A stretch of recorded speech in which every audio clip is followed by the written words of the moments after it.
Magandang araw sa atin mga lahat, mga kapatid.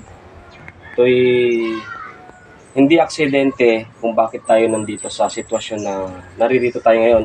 At nandito tayo dahil ninais ng Panginoon narito tayo. So, katapos natin kumain, ito nga, mag-aaral tayo ng salita ng Diyos. Itong salita ng Diyos, lalo na ang regalo na kaloob ng Panginoon ay isang regalo na kahit na hindi ito mawawala. Regalo ito ng Panginoon na kung saan napaka-importante sa lahat ng bagay. Mas importante ang regalo na ipagkakalob ng Panginoon sa atin sa bawat isa ngayon kaysa sa lahat ng anumang klaseng bagay. So, bago tayo magsimula mga kapatid, nais ko munang tanungin kung may mga katanungan lamang ako. Naniniwala ba kayo na may Diyos? Naniniwala ka na may Diyos? Ikaw JR. Ikaw, Brother Justin, naniniwala ka may Diyos? Brother, John, may naniniwala ka may Diyos? No. Naniniwala ba kayo na ang Biblia ay makapangyarihan? Naniniwala ba kayo na ang salita ng Diyos ay makapangyarihan? Naniniwala kayo na ang salita ng Diyos ay makapangyarihan at tunay at totoo? Na ang Biblia ay tunay at totoo na salita ng Diyos? Okay. Kung naniniwala kayo na ang Biblia ay makapangyarihan at tunay na salita ng ating Panginoon Jesus, maniniwala tayo sapagkat ito ay makapangyarihan, tama? So magbabase po tayo sa aklat ng Biblia. Aklat na kung saan may regalong nakalakip dito. Ang regalong ito ay ang kaligtasan. This time gusto ko sanang hilingin ng inyong mga ang inyong tenga, ang inyong puso na dapat ay natanggap kung anong nais ng Panginoon sa atin. Ito ay ang kaligtasan, itong regalo. Okay? Naniniwala po ba tayong lahat na tayong lahat ay makasalanan? Brother Justin, naniniwala ka ba na makasalanan ka? Ako, kayo, makasalanan tayong lahat? Ninya, naniniwala kayo? JR? Brother Joel, naniniwala ka? Naniniwala. Naniniwala tayong lahat ay makasalanan sapagkat ito ay nasa Biblia, nasusulat sa Roma 3:23. Ito ay sapagkat ang lahat ay nagkasala at hindi nakaabot sa kaluwalhatian ng Diyos. So lahat tayo makasalanan. Walang nakaabot sa kaluwalhatian ng Panginoon. Ultimo yung pinakabata, bagong panganak na sanggol, ay makasalanan na agad. Bakit na nyo? Dahil may minana siyang kasalanan sa ating mga ninuno, which is si kay Adan at kay Eva. Minana niyang kasalanan kay Adan at kay Eva. So yung genes po niya may makasalanan na. Wala pa siyang nagagawa, akala niyo kasalanan na gagawa ng normal na tao, hindi na siya makasalanan. May minana po siyang kasalanan. So lahat ng tao, bagong panganak pa lang yan, meron na po siyang minanang kasalanan. Lahat po ay makasalanan at wala pong matuwid. So ibig sabihin, wala pong matuwid, wala pong may panganak na perpekto. Di kilala po ba ngayon perpekto na tao? Wala. So wala tayong kilalang perpektong tao. Apelidong perpekto meron. Pero pagdating sa pagdating po sa pag ang tao ay wala pong perpektong tao, lahat po ay makasalanan. Ayon sa sinabi ng Biblia. So naniniwala naman tayo na ang Biblia ay makapangyarihan dahil ito ay salita ng Diyos. So, lahat ng sasabihin ng Biblia ay atin pong panampalatayaan, paniwalaan. So, kung tayo ay makasalanan bilang mga tao, mayroon pong kabayaran ang kasalanan. Ano po ba ang kabayaran ng kasalanan? Ano ba ang kabayaran ng kasalanan? Mabuting gawa ba? Mabuting kayamanan ba? Pera ba? Ano bang sa tingin nyo? Ano ba ang kabayaran ng isang kasalanan? Ang kasalanan ng tao? Kaya nyo bang gumawa ng mabuti para mapagbayaran ng inyong kasalanan? Pwede pa kayong humingi ng sorry sa sarili nyo na nakagawa ka ng kasalanan? So, hindi natin kayang bayaran ang kasalanan nating namana o nagawa. So, ibig sabihin, tumanda tayo sa gantong edad na makasalanan na hindi natin kayang pagbayaran ng kasalanan. Ngunit, sa Roma 6:23, sa Biblia, nasusulat muli, ito ay sapagkat ang kabayaran nga ng kasalanan ay kamatayan. So, ibig sabihin, may kabayaran ng kasalanan, ito ay ang kamatayan. Ang kamatayan po, may dalawang tinutukoy na kamatayan ng Biblia. Kamatayang spiritual at kamatayang physical. Lahat po tayo ay mamamatay sa pamamagitan ng physical. So may spiritual pong tinatawag At ang sabi sa Biblia, ang kasalanan ay kailangang pagbayaran ng kamatayan. Ang Biblia ay nagtuturo ng dalawang uri ng kamatayan. Una, ang pisikal na kamatayan at ang ikalawa naman ay matatagpuan sa Pahayag 21:8, Pahayag chapter 22, Revelation chapter 21, verse 8. Ang lahat ng mga sinungaling, ang bahagi nila sa lawa na nagniningas sa apoy at sufre. Ito ay ikalawang kamatayan. So, ibig sabihin may ikalawang kamatayan. Pag namatay yung physical na katawan natin, laman natin, meron pa isang kamatayan. Mapupunta tayo sa impyerno. Yun. Ang impyerno ay nagniningas na sufre na wala nang hanggang habang panahon ay wala nang pagkakataon upang ikaw ay magkaranas ng kaginhawaan dahil buong panahon ng buhay mo ay susunugin, uuurin o anumang parusang meron, pinakamatinding parusa na meron na akala mo sa mundong ito ay may mas matindi pang parusa, which is yung walang hanggang kamatayan. So kung ang physical na kamatayan ay pagkahiwalay ng kaluluwa sa katawan, ang spiritual na kamatayan naman ay pagkahiwalay sa kaluluwa sa Diyos at pagpunta nito sa impyerno, lugar na walang hanggang apoy at kaparusahan at paghihirap. So walang hanggang apoy, paghihirap ang daranasin sa impyerno ang isang tao dahil nga ito ay makasalanan po. So ang sabi ng Biblia, ito ang regalo. Meron pong nagbayad sa ating mga kasalanan. Kung mananampalataya at maniniwala tayo sa isang ang nasusulat sa Biblia ito, napakahalaga po ito. Si Jesus ang nagbayad para sa atin. Naniniwala po ba kayo na may isang tao at Diyos na nagkatawang tao upang magbayad ng ating mga kasalanan upang tayo ay magkaroon ng kaligtasan? Dahil nga po ang kabayaran ng ating kasalanan ay kamatayan. So ibig sabihin kung may nagbayad na sa ating imbis na tayong mamamatay at mapupunta sa impyerno, may nagbayad na at meron nang gumawa para sa atin noon at tatanggap na lang po tayo sa Panginoong Hesus, ay magkakaroon tayo ng sabi niya po sa Roma 5:8. Ngunit ipinakita ng Diyos ang kanyang pag-ibig sa atin nang tayo ay makasalanan pa. Si Kristo ay namatay para sa atin. So ibig sabihin ang Diyos, pinakita niya ang pagmamahal niya sa atin. At dahil sa pag-ibig niya ay binigay niya ang kanyang bugtong na nag-iisang anak.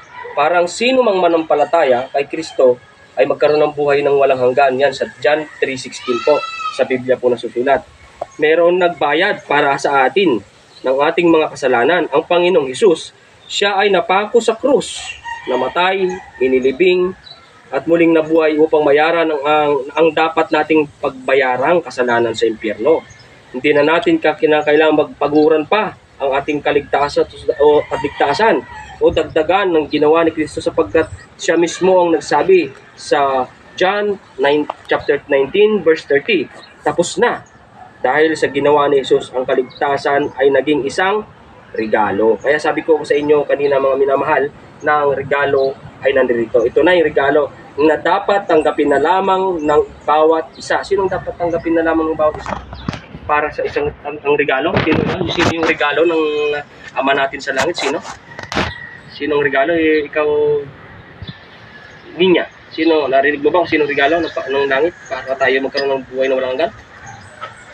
Narinig mo? Ito, sa Roma 6:23, ang walang bayad na kaloob ng Diyos ay buhay na walang hanggan kay Jesu Kristo na ating Panginoon. So ang regalo ng kalangitan ay walang iba kundi si Jesus Christ upang magkaroon tayo ng buhay na walang hanggan. At yun, ang gagawin natin ay manampalataya lamang upang tayo ay maligtas. Dahil hindi natin kayang iligtas ang sarili natin, kahit gumawa tayo ng mabubuti, kahit lahat ng klaseng mabubuti sa daigdig na to ay gawin natin, hindi sapat yun upang mailigtas natin ang ating mga sarili.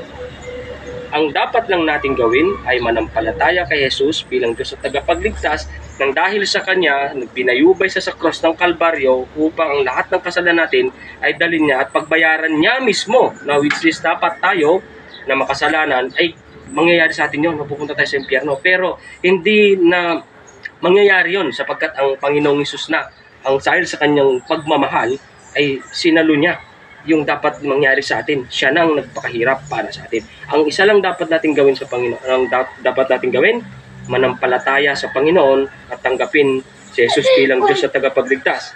Kasi kung ang sarili natin magliligtas, hindi natin kaya to. Ang nanay mo, Ninya, ang tatay mo, pangalan nito, si Pogi, Redmar, kahit sabihin mo ng magulang nyo, mananampalataya, hindi niya kayo kayang iligtas. Kahit ang tatay mo, ito, si JR, ito pagkakataon do JR, kung matatanggap mo si Jesucristo bilang Diyos at tagapagligtas, nasa sa iyo ng regalo, may pagkakataon ka nung magamit ng Panginoon at tawaging anak. Kasi tatandaan nyo, lahat ng tao di sa mundo, ito ginawa ng Diyos. Ngunit hindi lahat ng tao sa mundo ay anak ng Diyos. Yun ang number 1 na tatanggapin nyo. Ang tanging anak ng Diyos ay yun lamang nakikitaan niya na tumanggap kay Jesucristo bilang Diyos at tagapagligtas. Parang genes yan eh. Ang tatay mo, JR, at ikaw, parehas kayo ng genes. Alam mo ba yung genes, JR? Kung saan ka galing? Ang lahi mo, galing kay tatay mo. So, pagka tinignan natin sa technology, malalaman na ikaw ay anak ng tatay mo. Tama? Ganon din sa langit. Pag tayo ay umakyat sa langit, makikita ng Diyos Ama ang ating merong daladala sa ating espiritu. Kung nakita niya na si Jesus ang ating daladala, magkakaroon tayo ng buhay na walang hanggan. Dahil tinanggap nga po natin siya. Dahil walang makikitang bahid na kasalanan ang Diyos Ama. Dahil ang nakikita niyang meron sa atin si Kristo na walang bahid ng kasalanan. Ako. So, ang dapat natin ngayong gawin ay ito na, sumampalataya kay Jesus. Yun. Nais ng Diyos ay ligtas ka ngayon at bigay sa iyo ang regalo, buhay na walang hanggan. Kung ikaw lamang sasampalataya kay Jesus at tatanggapin mo siya bilang sarili mong tagapagligtas. Napakaganda po, tatanggapin mo lang bilang siyang sariling tagapagligtas. Tatanggapin mo lang si Jesus bilang isang regalo. Napakaganda pong gawin yon sapagkat wala na tayong dapat gawin. Hindi na natin kailangan gumapang o magluhod pa mula sa pintuan ng simbahan, sa ibang ginagawang simbahan. Dahil tatandaan nyo po, wala pong simbahan na makapagliligtas ha. Kahit itong ginagawa natin, church po ito, pero wala po akong babanggitin na grupo o anong klaseng church dahil wala pong church ang makapagliligtas sa inyo. Tanging si Jesus lamang bilang Diyos at tagapagligtas. At kung kahit gawin mo, lakarin mo mula dito, hanggang Visayas, maglakad ka na nakaluhod, kahit kailan, hindi ka kayang iligtas noon. Tatandaan nyo na, kahit magpakahirap ka, kahit hindi ka kumain ng 1 linggo, hindi ka kayang iligtas noon. Kahit gawin mo lahat ng kabutihan sa kapitbahay mo, hindi ka kayang iligtas noon. Ang tanging makapagliligtas sa iyo ay manampalataya lamang kay Jesus bilang Diyos at tagapagligtas. At ngayon, pag nanampalataya ka na, may karapatan ka ng tawaging anak ng Diyos. At ngayon, hindi ko sinasabi sa atin na pag tinanggap natin si Kristo, ay perfecto na tayo. Sapagkat lahat ng tao habang nasa sa katawan na nagkakasala. Ngunit, meron na tayong tinatawag na pakiramdam na hindi na tayo masaya sa ating ginagawa pag tayo ay nagkakasala. Dahil meron nang nagko-correct sa puso natin, which is ang Holy Spirit, yung Espiritu ng Diyos. Sabi sa John 3:16, yun nga po, gayon na lamang ang pag-ibig ng Diyos sa sanlibutan na ibinigay niya ang kanyang bugtong na anak upang sino mang sumampalataya sa Kanya ay hindi mapahamak kundi magkaroon ng buhay na walang hanggan. Ayun. Napakasarap pong pakinggan na mananampalataya ka kay Jesus, magkakaroon ka ng buhay na walang hanggan. Wala ka nang dapat pagpapagal pa na dapat gawin, nagpapakahirap pa na dapat gawin. Sa Roma 10:13, ito ay sapagkat ang bawat isang tatawag sa pangalan ng Panginoon ay maliligtas. So, ibig sabihin, Panginoon, tulungan mo ko. May chance ka na, mayroon ka na karapatang tawagin sa Panginoon at maliligtas ka sapagkat ikaw na nga ay anak niya. So, hindi lahat ng tumatawag sa Panginoon ay kilala ng Diyos. Tatandaan yan. Kasi ang passport o lisensya, alam niyo naman yon, para makapasok ka sa isang lugar, o kaya ticket para makapasok ka sa isang lugar, ay kailangan. Ngayon, kung makapasok ka sa presensya ng Diyos sa kalangitan, ay kailangan. At ang ticket natin papunta ron ay walang iba. Sino? Elmar, sino? Ang ticket na kailangan mo, kumbaga, ang kailangan mong dalhin, dala-dala, papuntang langit. Yung pananampalataya mo kay Jesus. Amen. Tapos, ito na. Tanggapin mo ngayon ang Panginoong Jesus bilang sarili mong tagapagligtas sa pamamagitan ng ganitong panalangin. Kayo pa ay natitiyak nyo na. Ngayon, ang langit kung tinanggap nyo si Jesus Christ, sapagkat sa Roma 8:1 sa makatuwid ngayon nga ay wala ng hatol ang sino man na kay Kristo Jesus, wala ng hatol sa impyerno, kaya sa langit ka natutungo. So ibig sabihin, hindi ka na i-judge, hindi ka na hatulan papuntang impyerno kung si Jesus ang tinanggap mo bilang Diyos at nakapagligtas. Napakainam po nun. Ang hahatulan na lang po ay yung hindi tumanggap kay Kristo. Gusto niyo bang mahatulan? Gusto niyo bang mahatulan papuntang impyerno? Justin, brother, yun, kung ayaw mo mahatulan na papunta sa impyerno, tanggapin mo si Kristo. Tanggapin mo lang, napakalaking bagay. Pagtanggap kay Kristo, ay maliligtas ka. Wow, sino naman ang may ganun? May wala nang kakundi-kondisyon, tatanggapin mo lang. Yung iba, tatanggapin mo ba ako? Sabi mo, nililigawan ako. May nililigawan ako. Bago niya ako sagutin, ay ikaw, JR, bago mo ligawan si Ninya, nigagawin ka para sa kanya. No, nigagawin ka para sa kanya. Bibigyan mo siya ng chocolate, bibigyan mo siya ng flower, para sagutin kanya, tama? Pero si Kristo, hindi ganon. Ang sinabi niya, tanggapin mo lang ako, panampalatayaan mo lang ako upang magkaroon ka ng kaligtasan. So, ang pagmamahal ng Diyos talagang maluwang. Hindi, walang kundi-kondisyon. Sa John chapter 10, verse 28, binibigyan ko na sila ng buhay na walang hanggan. Hindi sila malilipol magpakailanman. Walang sino mang makakaagaw sa kanila sa aking kamay.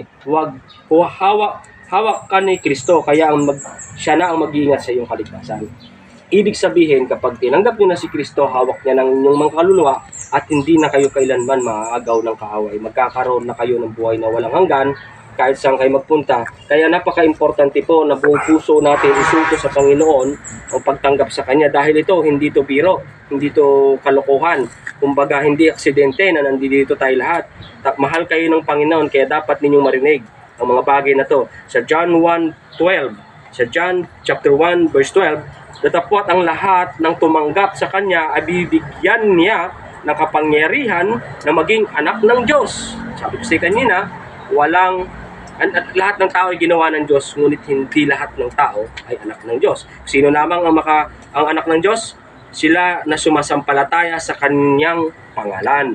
Ibig sabihin, sino lamang ang anak ng Diyos ang sumasampalataya kay Jesus Christ bilang Diyos at tagapagligtas.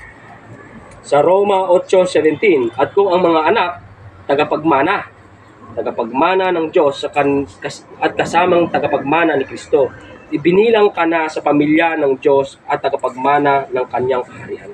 Kung tatanggapin mo si Kristo ngayon, bibigyan ka na niya ng karapatang maging anak, at ikaw na may karapatang may tagapagmana ka na, at binilang ka na sa pamilya ng Diyos at tagapagmana ng Kanyang kaharian. So, ngayon po, gusto kong tanong sa inyo, mga kapatid, kung willing handa ba ang mga puso ninyong tanggapin si Kristo? Ikaw, Brother Justin, handa kang tanggapin si Kristo sa puso at sa isip at sa gawa? Tatanggapin mo lang to, wala kang ibang gagawin. Ngunit tandaan mo, pag tinanggap natin si Kristo bilang Diyos at tagapagligtas, sa 2 Corinthians chapter 5 verse 17, na ikaw ay bagong nilalang na, at ang lahat ng dati mo ay wala na.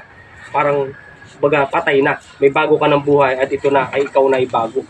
Kikilos mo na ngayon ang buhay na binigay sa iyong bago ni Kristo. So, ikaw, Brother Junior, ano masasabi mo? Tatanggapin mo ba si Jesus Christ bilang Diyos at tagapagligtas? Sa puso, sa isip? Ikaw, Brother Fermar, tatanggapin mo ba si Jesus Christ bilang Diyos at tagapagligtas? Ikaw, Sister Ninya, tatanggapin mo ba si Jesus Christ bilang Diyos at tagapagligtas? Hindi dahil po may dala akong itak, hindi ko po kayo pinipilit Hindi ko po kayo pinipilit dahil may dala akong itak, baka natatakot lang kayo. Ito ay kusang pagtanggap kay Kristo. Dahil itong bagay na to ay talagang napaka-importante habang tayo nabubuhay. Wala po pinipiling edad ng kamatayan sa mundong to. Bakit medyo bata-bata pa kayo? Darating ang panahon, malalaman ninyo, pagtanda-tandaan nyo, may mga batang namamatay, may matatandang namamatay. Pero isang bottom line yan, lahat tayo dapat may dala-dala tayong ticket sa langit, which is Jesus Christ. Tanggapin natin siya bilang Diyos at tagapagligtas.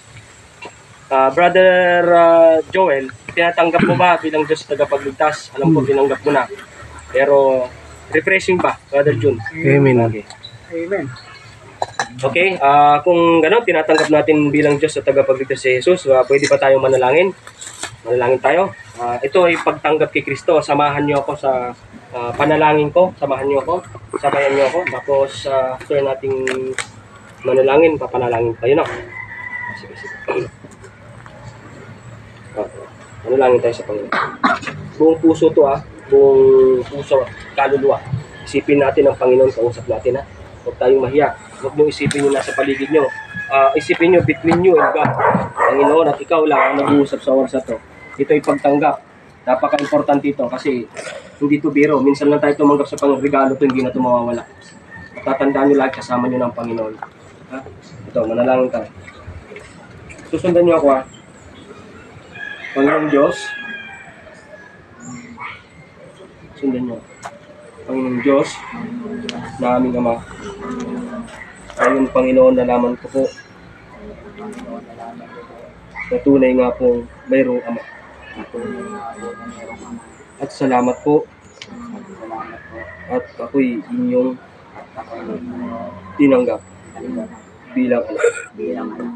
Panginoon, patawarin niyo po ako sa aking mga kasalanang nagawa. Patawarin niyo po ako sa lahat-lahat ng aking mga nagawang pagkukulang. Tinatanggap ko po na ako'y makasalanan. Ngunit, Panginoon, sinabi mo, Panginoon, na kung tatanggapin kita na bilang Diyos sa tagapagligtas, ay magkakaroon ako ng buhay na walang hanggan. At sa oras po na ito, tinatanggap kita bilang Diyos sa tagapagligtas. Panginoon, tulungan niyo nga po ako na mabuhay na may kabanalan. Kasama ka, Panginoon, sa araw-araw, Panginoon. At Lord, tulungan niyo po ako na bigyan ng lakas ang aking buhay. Na may pakilala ko rin po sa iba ang regalo na tinatanggap mo po sa akin. Maraming salamat po sa buhay na walang hanggan. At sa oras na, Panginoon, pinagkakatiwala ko po ang buhay ko sa inyo. Panginoong Diyos, narinig mo po, Panginoon, ang dalangin ng aking mga kapatid, Panginoon. Panginoon, maghari ka, Panginoon, sa kanila. Dinggin mo ang kanilang dalangin mo. Nananampalataya ako, Panginoon, sa oras ito, Panginoon, na maraming nagagalak na anghel dyan sa kalangitan naman, sa kanilang pagtanggap. At Lord, maraming salamat, Lord, sa oras ito, Panginoon, na meron pala kami talagang role sa mundong ito at ay ibagi, Panginoon, ang kaligtasan. Maraming salamat, Panginoon, na meron palang mga tao, Panginoon, na nangangailangan, Panginoon, at nanguhaw ng inyong presensya. Salamat, Panginoon, at sa oras ito may tumanggap, Panginoon. At Lord, gabayan mo sila at protektahan, Lord, at magpatuloy sila na may kabanalan at pagtanggap sa Lord. At sa oras ito, Panginoon, dinideklara namin, Panginoon, ng katagumpayan sa isang bagay, Panginoon, na pagtanggap na regalo na iyong pinagkaloob sa bawat isa, Lord. Maraming salamat, Panginoon, sa lahat ng pagsamba, Lord. Purihin ang ngalan mo sa kataas-taasan. Sa pangalan ni Jesus, naming Diyos, sa tagapagligtas, in Jesus' name. Amen. Thank you, Lord. Amen.